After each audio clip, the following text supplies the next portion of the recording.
Essa é a segunda temporada, leitura na educação infantil e nos anos iniciais do ensino fundamental, da série Dá Pra Fazer Melhor. Quem está aqui com a gente hoje é a professora Érica, que trabalha na Escola Colibri, no município de Embu das Artes. Érica, uma pergunta muito comum de muitos professores, sobretudo na educação infantil, mas também nos anos iniciais do ensino fundamental. Imagens bem coloridas e fáceis de entender são as melhores escolhas? É uma pena pensar isso, né? Que eles acreditam nisso, mas não. Pelo contrário, a imagem, né, uma ilustração que seja bem rica, detalhada, é o que vai encantar a criança. Não precisa ser colorida, mas sim que essa imagem traga consigo suas marcas, que ela contemple o texto. Muitas vezes detalhes que no texto não tem e na imagem ela complementa. A própria imagem existem também técnicas. Então é importante apresentar várias técnicas para as crianças, de imagem, de ilustração, para que elas venham tendo contato com isso. E a imagem, ela também tem que causar um certo estranhamento. A criança olhar e causar aquilo, mas por que isso está aí? Né? O que isso tem a ver com o texto? Né? Para que ela possa fazer essa relação. Como, por exemplo, aqui o livro Na Floresta, de Antônio Brown. Eu li para as crianças, como vocês podem ver, não é um livro colorido. Sim. Né? Ele tem uma cor, mas é um livro que se eles discutem muito, eles observam cada detalhe e vão fazendo relações. Relações com outras histórias que eles já escutaram, com outros contos. E aqui na floresta, o que será que acontece aqui? Eles vão olhando. No momento que você lê a sinopse, eles já começam e já falam assim, nossa, é do Chapeuzinho Vermelho? Professora, parece com o livro da Chapeuzinho Vermelho, mas é um menino, ó, ele tem a cesta, ele tem o sapato vermelho, mas ele não tem o capuz. E aí eu falei, é verdade, então como que poderia se chamar essa história? Sapatinhos Vermelhos. E nós vamos lendo, e essa história foi bem bacana, que foi com um grupo misturado que eu li. Então tinha crianças de 4, 5, 6 e 7 anos. E aí eu pude perceber o olhar de cada um.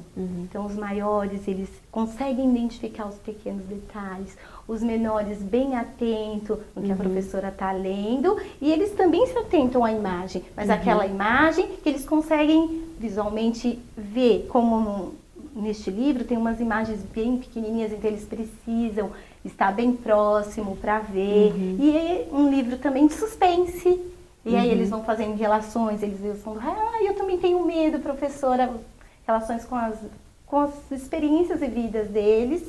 E é um livro muito bacana, que tem essa questão do suspense no final, que vai entrando, será que vai aparecer o lobo? Porque é da Chapeuzinho Vermelho que eles estão fazendo relação. Mas aqui nas imagens, ele brinca com o imaginário da criança. Aqui ele traz o caixão da Branca de Neve, a maçã, a torre da Rapunzel. Tem vários elementos que vai causar essa estranheza na criança. Então, acho que você está falando de um aspecto importante, né, Érica? Das ilustrações que desafiam as crianças, né? Que convocam a criança, né? A atribuir mais sentidos para aquela história. Que é muito diferente dessa ideia tão corrente, né?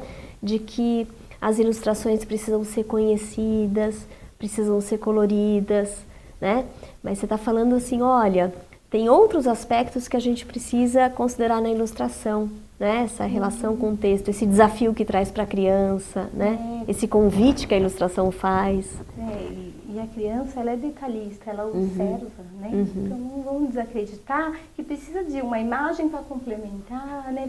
A criança não está entendendo, então tem que causar também. E repertoriar. Né, trazendo várias ilustrações que eles possam ter em contato, e isso eles trazem também para a sua experiência vivida, como por exemplo neste livro que eles reescreveram, aqui tem um lobo que eles fizeram, e eles vão vendo que cada ilustrador tem a sua marca.